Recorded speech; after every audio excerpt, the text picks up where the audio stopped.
아시아에 있는 모든 사람이 나를 버린 이 일을 내가 아나니 그 중에는 부겔러와 허모게네도 있느니라. 원하건대 주께서 오네시보로의 집에 긍휼을 베푸시옵소서.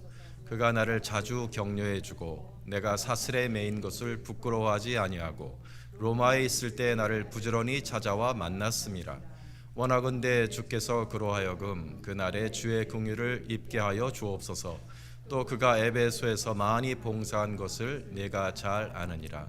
내 아들아, 그러므로 너는 그리스도 예수 안에 있는 은혜 가운데서 강하고.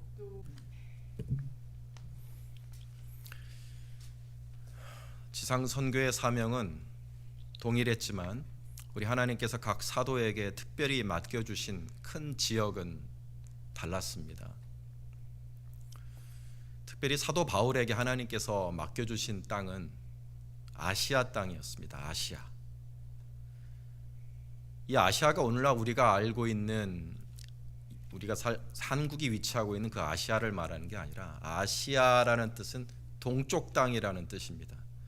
그래서 그리스를 중심으로 해서 동쪽 땅이니까 그리스 동쪽에 어떤 땅이 있죠? 터키 땅이 있습니다. 그래서 터키가 아시아인 거예요. 사도 바울은 이 아시아를 맡아서 중점적으로 선교 사역을 하셨습니다. 1차 선교 여행 때 이 아시아의 남부 지역을 다니시면서 복음을 전하셨고, 2차 선교 여행은 여러분 아시는 것처럼 유럽으로 건너가셔서 그리스 땅을 전도하셨지만 3차 선교 여행 때는 아예 작정하시고 터키 전역을, 아시아 전역을 선교하셨습니다. 에베소를 여기 에베소가 보이시죠? 여기가 이 아시아 지역의 중심 지역입니다. 가장 큰 도시이기도 했고 어마어마하게 큰 항구가 있던 곳이었죠. 여기에 자리를 잡으시고 두란노 소원에 자리를 잡으시고 온 이태를 여기서 가르치셨는데, 이 아시아 전역에 있는 사람이 에베소로 물건을 팔러 많이 오거든요. 무역을 하려고 그러면 다 에베소로 와야 됩니다. 와서 하나님의 말씀을 들은 거예요. 바울로부터 두란노 소원에 와서 하나님 말씀을 듣고 이제 자기 고향으로 돌아가서 가정교회들을 세운 것입니다. 그 교회들이 전부 아시아 교회들입니다. 그러므로 이 에베소 교회가 아시아를 대표하는 어머니 교회라고 할 수 있습니다.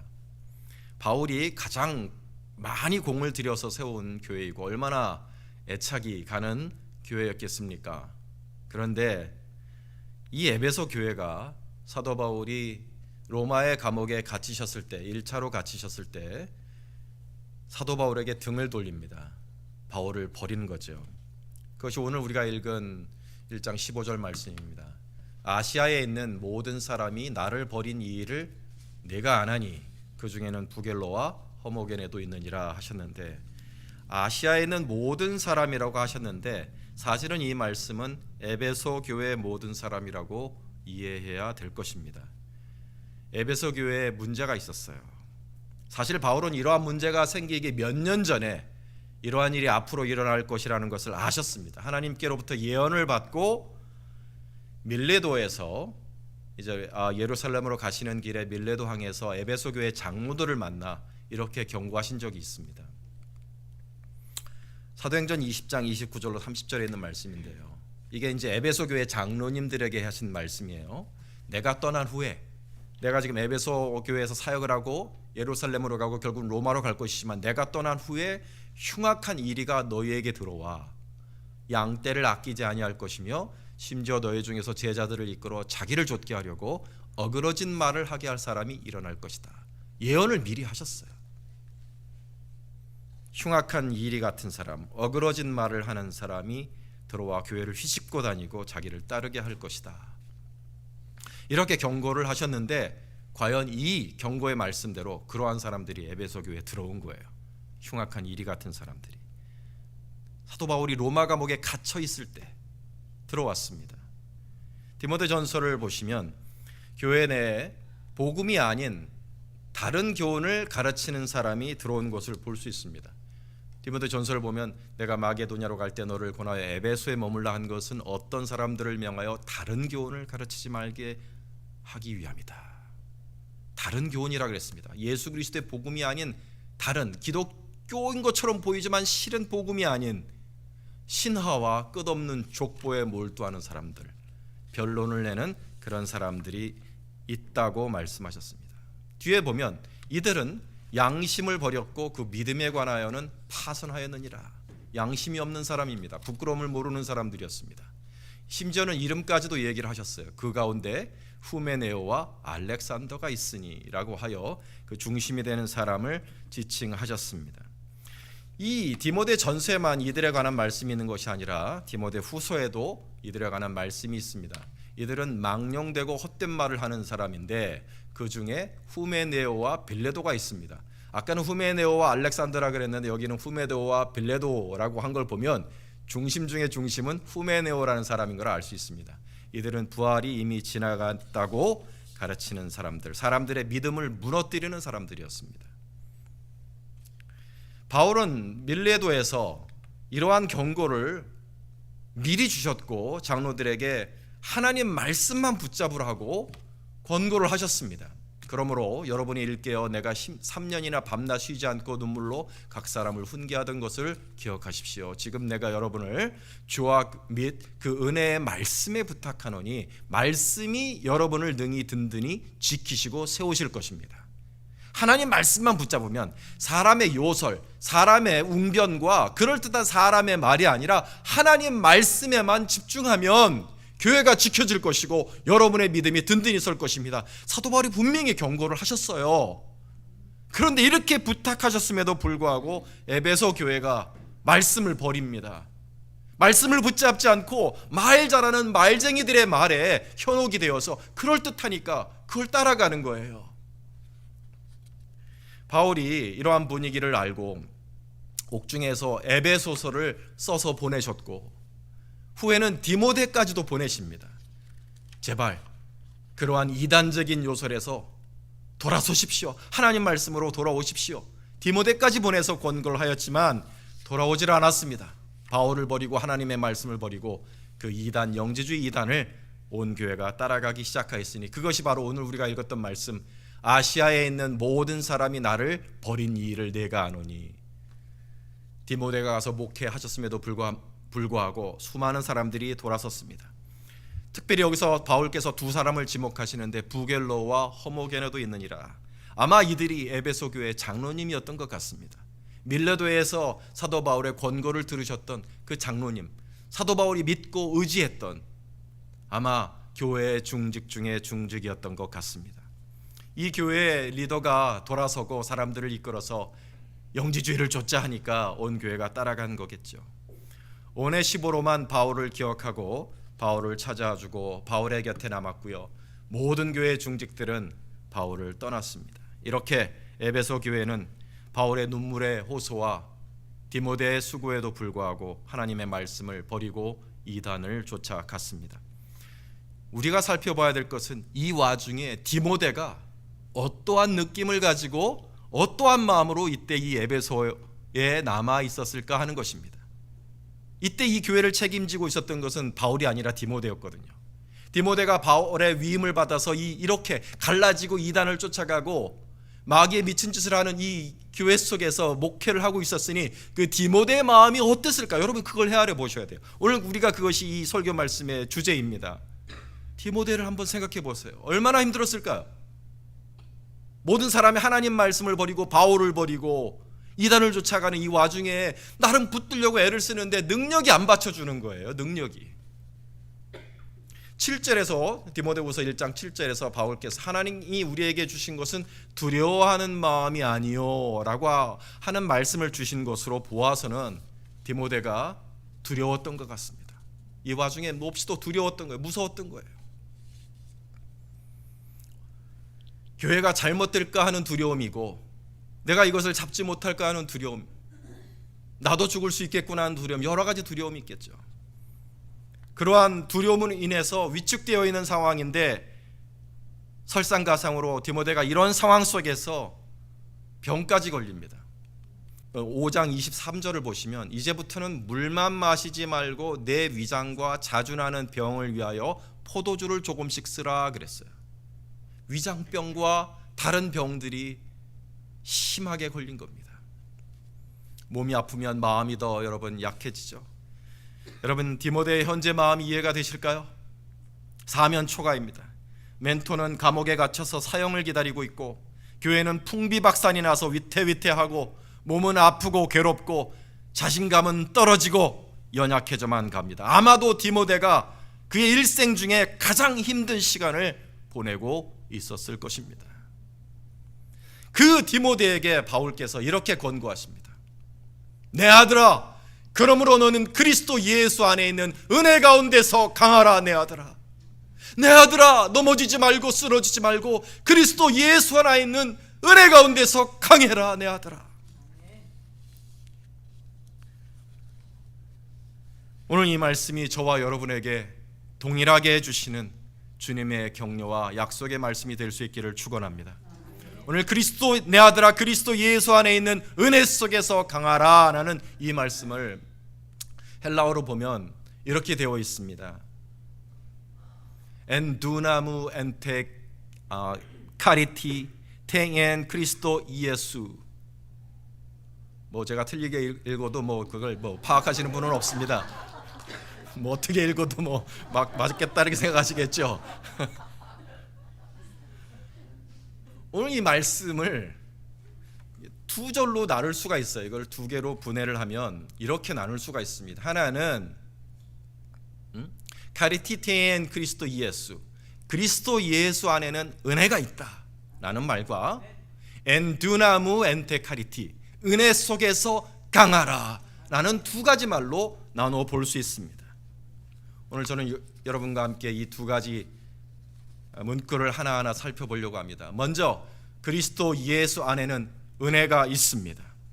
예수 안에는 먼저 거저받는 구원의 은혜가 있는 줄로 믿습니다. 에베소서 말씀은 너희는 그 은혜에 의하여 믿음으로 말미암아 구원을 받았으니 이것은 너희에게서 난 것이 아니요 하나님의 선물이라. 우리가 받은 구원은 하나님의 선물, 하나님의 은혜로 받는 구원인 줄로 믿습니다.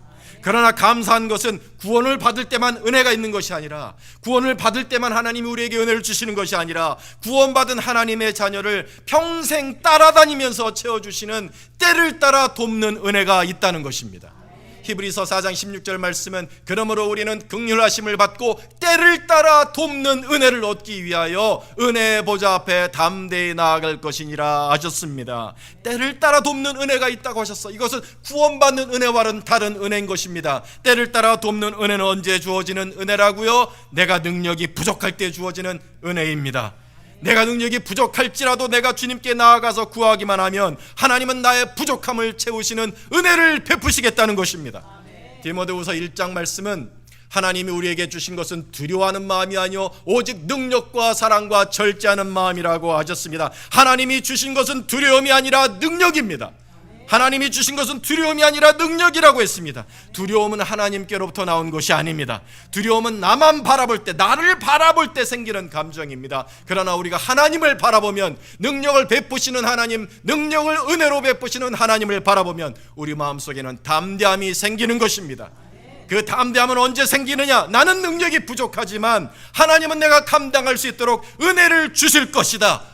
이 확신을 가진 사람에게는 담대함이 나오는 것입니다. 하나님은 우리가 이 담대함을 갖고 살아가기를 원하십니다.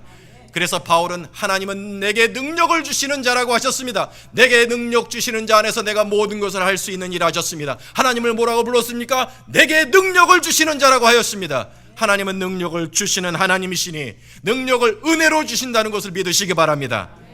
능력이 부족하다고 느껴질 때, 감당할 힘이 없다고 느껴질 때, 뭘 어떻게 해야 될지 모를 때, 내게 주어진 짐이 너무 크다고 느껴질 때, 하나님이 우리에게 원하신 것은 두려운 마음이 아닙니다. 나는 못하겠어요 뒤로 빠지는 마음이 아닙니다. 하나님이 우리에게 원하시는 마음은 하나님 감당할 수 있도록 능력을 주실 줄로 믿습니다. 담대함을 가지고 나아가는 것이 하나님이 우리에게 원하시는 마음입니다. 하나님은 우리에게 지혜도 주시는 하나님이십니다. 지혜도 은혜로 내려주십니다. 너희 중에 누구든지 지혜가 부족하거든 모든 사람에게 후히 주시고 꾸짖지 아니하시는 하나님께 구하라 그리하면 주시리라. 하나님이 지혜를 주실 줄로 믿으시기 바랍니다. 사랑하는 여러분, 다니엘과 요셉이 어린 청년이고 별 볼 없는 가문의 사람이었지만 대제국의 총리를 잘 감당했습니다. 하나님이 지혜를 주셔서 감당할 수 있었던 것입니다. 그렇다면 우리가 다니고 있는 직장에서 내가 하고 있는 사업에서 내가 무엇을 하든지 하나님이 남보다 뛰어난 지혜를 주실 줄로 믿습니다. 요즘 성공하려면 뭐가 필요하냐면요, 남이 갖고 있지 아니한 아이디어를 받는 것이 중요합니다. 남이 없는 아이디어가 내게 있어야 성공하고 발탁이 되고 승진이 되고 세상에서도 인정을 받는 것입니다. 그러나 남과 다른 아이디어가 뭐 사람의 속에서 나오겠습니까? 남과 다른 아이디어, 남이 모르는 아이디어, 하나님만이 주실 수 있는 지혜, 이것을 은혜로 받는 저와 여러분 될 수 있기를 축원합니다. 우리는 잘 될 수 있습니다. 우리는 이길 수 있습니다. 해낼 수 있습니다. 스스로의 힘으로 하려고 하면 세상 사람과 똑같아요. 그러나 하나님이 주신 지혜로 감당하게 주옵소서. 은혜를 받을 줄 알면 우리는 세상에서 강한 사람이 될 수 있습니다. 하나님은 건강도 은혜로 주실 줄로 믿습니다. 하나님은 건강도 은혜를 주시는 분이십니다. 허약하고 기력이 없는 자에게 우리 하나님께서 목소리가 날개치며 올라가게 하시는 은혜를 베푸신다고 하셨습니다. 오직 여호와를 앙망하는 자는 사 힘을 얻으리니 독수리가 날개치며 올라감 같을 것이요 다른 박질하여도 곤비하지 아니하겠고 걸어가도 피곤하지 아니하리로다. 하나님께서 하나님을 바라보는 자에게 힘을 주시겠다고 했는데 이것은 사람에게서 나온 힘이 아니라는 것입니다. 무언가 좋은 것을 먹어서 내 배에서 나오는 힘이 아니고 운동을 해서 내 근육에서 나오는 힘이 아니고 이것은 하나님이 주시는 위에서 내려오는 힘이라는 것입니다. 사랑하는 여러분, 하나님의 일을 감당하고 이 세상에서 강한 주님의 군사로 살려면 우리는 건강해야 됩니다. 병약해서 주님의 일을 할 수가 있겠습니까? 주님의 은혜로 건강한 주의 자녀들 될 수 있기를 주님의 이름으로 축원합니다. 내가 지금 윤미정 사모님 간증을 하려고 하는데 기침을 콜록콜록 하시네. 윤미정 사모님이 폐를 절단하셨어요. 이게 곰팡이균이, 멕시코 선교하시다가 곰팡이균이 들어가갖고 폐를 절제하셔서 기침이 나시고 지금 한 100일 넘게 이렇게 기침하셨는데 지난 주일에 우리가 가슴에 손을 얹고 기도하세요. 주의 이름은 나올 줄 믿습니다. 우리 사모님이 손을 얹고 기도하셨는데 하나님이 낫게 하셨습니다. 병원 가서 엑스레이 찍어보고 다 찍어보면 다 괜찮으신 거예요. 내가 이렇게 영광이 되는 간증을 하려고 하시는데 막 콜록콜록 기침하셔갖고 내가 이걸 해야 되나. 잠깐 사례가 걸리셨는 줄로 믿습니다. 네. 여러분, 저도 몇 주간 너무 아팠는데 여러분 사랑해 주시는 마음으로 기도해 주셔서 다 나았습니다. 하나님이 강건케 해 주셨습니다. 네, 오늘 힘이 넘치지 않습니까? 제가 하나님 우리에게 힘 주시는 하나님이십니다. 오늘 여러분과 함께 같이 기도하기 원하는 것이 있습니다. 우리 사랑하는 심성아 집사님 위해서 오늘 함께 기도할 겁니다. 설교 마치고 심성아 집사님 배가 많이 아파요. 배도 아프고 등도 아프고. 오늘 우리 집사님 우리가 사랑의 마음으로 함께 기도할 때 우리 하나님은 힘주시고 고쳐주시는 하나님이신 줄로 믿습니다. 오늘 그렇게 같이 기도하고 한번 나을 수 있는 그런 역사가 일어나기를 저는 간절히 소원합니다. 이거 몇 주 전에 불렀는데 저는 이 찬송을 너무 좋아해서 한 번 더 부르려고 해요. 여러분, 나 혼자 부르겠습니다. 저를 사랑하시는 분들은 따라 부르시기 바랍니다. 안 따라 하시는 분은 저를 안 사랑하시는 걸로 알겠어요. 몸도 마음도 연약하나 새 힘 받아 살았네.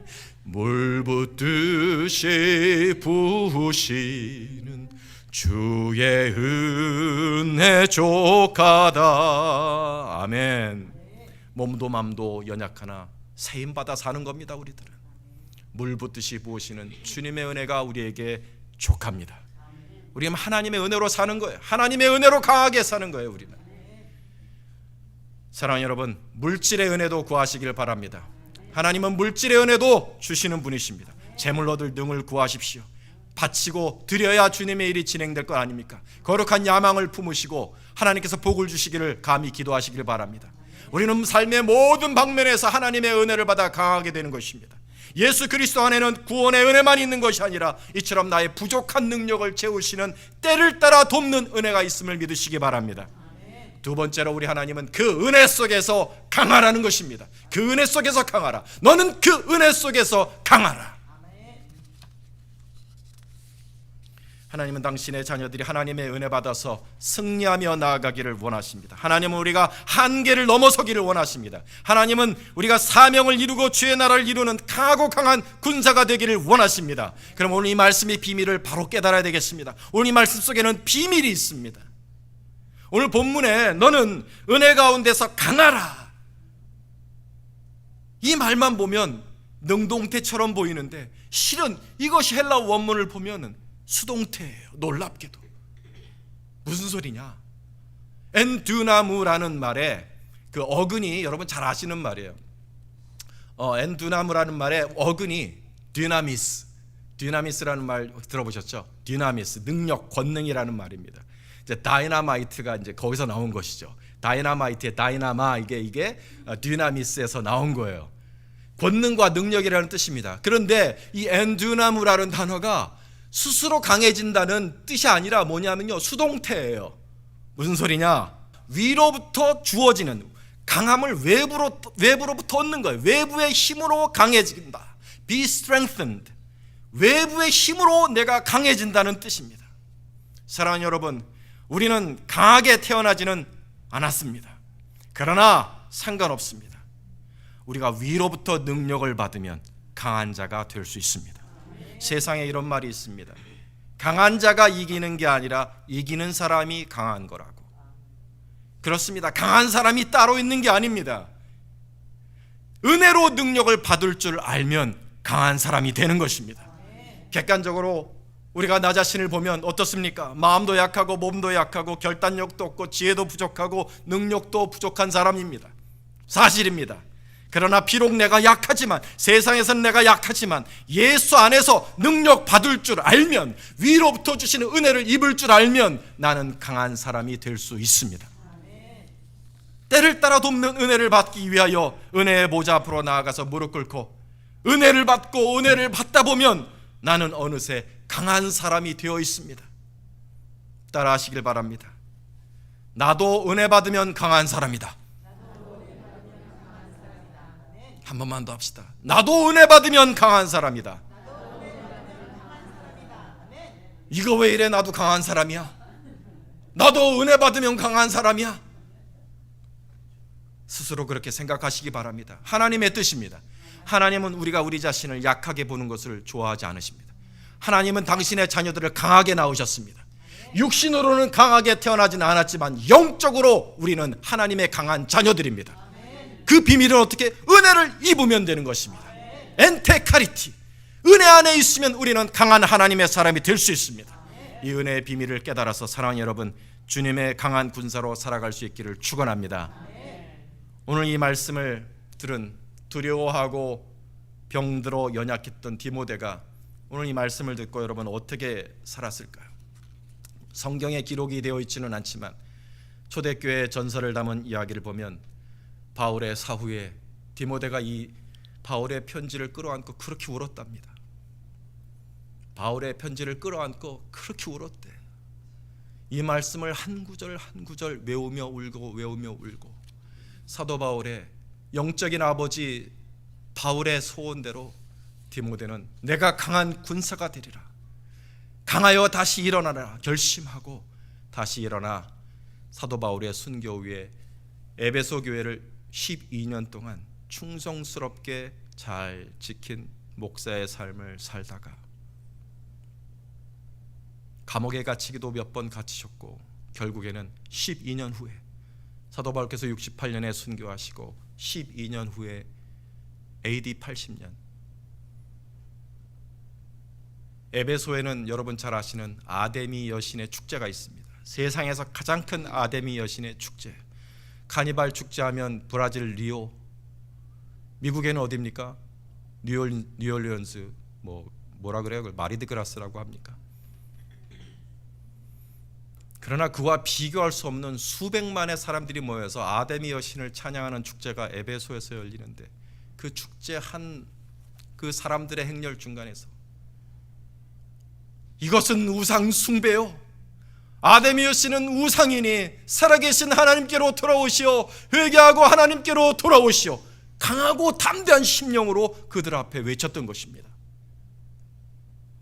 저는 대학 시절에 한 2,000명 되는 학생들이 올라오는데 예수 믿고 회개하십시오. 그것도 보통 내가 담력을 필요하는 일이 아니었고 지금도 이렇게 흐뭇한데, 우리 디모데 목사님은 수백만 명의 그 인파 앞에서 회개하고 하나님을 믿으시오 하다가 그 자리에서 몽둥이에 맞아서 순교하셨어요. 그 수백만 명의 군중이 우리 디모데 목사님을 몽둥이로 후려쳐서 그 자리에서 죽으셨던 것입니다. 강하고 담대한 하나님의 사람으로 죽으셨습니다. 사랑하는 여러분, 우리도 주님의 은혜 속에서 강한 하나님의 자녀로 살다 죽을 수 있기를 축원합니다. 여러분 혹시 이 중에 버림받음의 상처, 배신의 상처 속에서 울고 계신 분들 계십니까? 울면서 쓰러져 있으시면 안 돼요. 스트레스 속에서 기력을 잃으신 분들이 있습니까? 주저앉아 계시면 안 됩니다. 감당할 수 없다고, 능력이 딸린다고, 내 삶이 너무 무겁다고 우울하게 사는 것은 하나님의 뜻이 아닙니다. 우리 아버지는 우리가 힘을 내서 다시 일어날 수 있기를 원하십니다. 하나님 우리가 다시 일어날 수 있도록 힘과 능력을 은혜로 주실 것입니다. 이사야서 12장 2절 말씀은 보라 하나님은 나의 구원이시라. 내가 신뢰하고 두려움이 없으리니 주 여호와는 나의 힘이시며 나의 노래시며 나의 구원이심이라 하셨습니다. 사랑하는 여러분, 은혜의 보좌를 붙들 줄 아는 사람이 결국에는 이기게 되어 있습니다. 그 사람이 강한 군사인 줄로 믿습니다. 사람으로 자기 힘을 삼지 않고 여호와로 자기 힘을 삼는 이들이 복이 있다고 하셨습니다. 우리 주님의 은혜 속에서 힘을 얻어서 다시 한번 힘차게 일어날 수 있는 저와 여러분 될 수 있기를 주님의 이름으로 축원합니다. 기도하겠습니다.